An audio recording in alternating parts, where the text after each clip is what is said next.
you, Ms. Christensen, and I appreciate not only your commitment to see true reforms as they relate to the workplace, and know that we will hold you accountable to that. I'm going to want to know where you are with the progress, following just some benchmarks here, but it's one thing to come before the committee and say we're going to do this.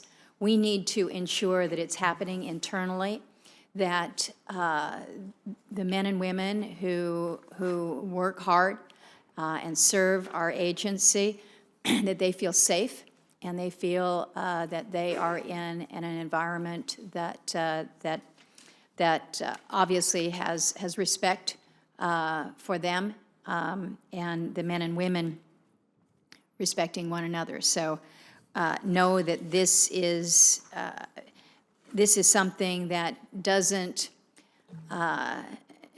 factor in there in terms of these policy initiatives, Tongass, or what you're going to do with air tankers. But that is something that know that this committee is going to be following up with you on a somewhat regular basis to know and understand where we are. I also appreciate your comments about accountability for the funding and the recognition that you have new authorities, you have new flexibility. You're getting what a lot of agencies would like to have, which is a little more free rein here. That doesn't mean that it is not without accountability. It does not mean, and you've used the word, it is not a blank check. And so I appreciate that you have raised it and you have stated it that way, but know that that too will be an area of ongoing inquiry for us here in the committee. In my first round, let me ask just a couple more Alaska-specific, Tongass-specific questions. These are things that, of course, don't come as a surprise to you, but let me first address the roadless rule and access.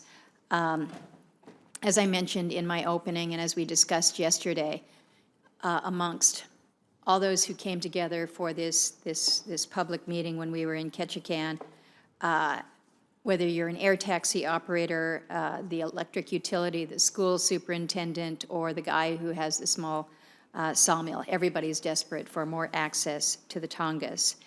And the state has submitted its petition on the roadless rule. The question for you this morning is, what are you doing to help facilitate and to respond to that petition that the state has submitted? And really broader, what is the Forest Service doing to facilitate increased access to the Tongass? Thank you, Senator. We're well aware of the needs to address Southeast Alaska's needs and economy and access to the Tongass. We are working very closely with the state of Alaska to look at all of the options to address the roadless issues. A response is being submitted in the matter of a day from Secretary Perdue back to the state of Alaska. We want to look for success in how we can assure Southeast Alaska citizens have the needs met as you identified, and we will support the state in numerous ways on those various options. Well, and I will repeat again what we have discussed.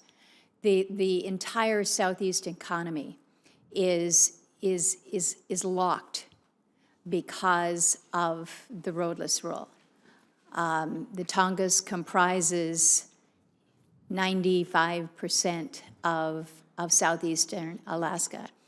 And so whether it is your ability to be able to provide for clean, renewable power through additional hydro, building transmission lines, new activity in mining, recreational permits, it is about access. And so when we think about the struggling economy, when we think about the out-migration in this area, when you think about the high unemployment in this area, the urgency focused in this specific area is very, very keen. And I need to know that your commitment and that of the Secretary is to work with the state of Alaska as we seek solutions.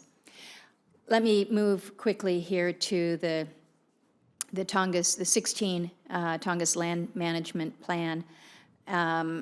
Again, we've been working with Forest Service staff as well as the Tongass Collaborative members, and it's very clear that there have been errors that were identified in the 2016 plan.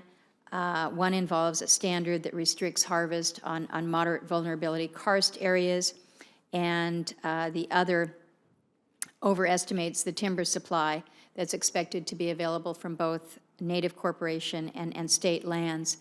I know that you are aware of both of these errors, and the question to you this morning is how, recognizing that we have to address this, how we will be able to ensure that in dealing with the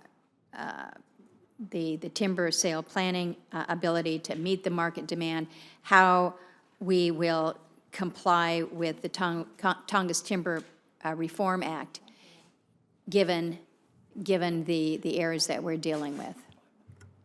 Yes, Senator, you're absolutely right. I'm well aware of the errors, and as you said, the collaborative has acknowledged those errors. So we're working now to put together the most effective method that we can get those fixes in the amendment, while we look at other options for the potentially adjusting the transition period when we get the Given the new inventory. The inventory is completed at the end of the summer.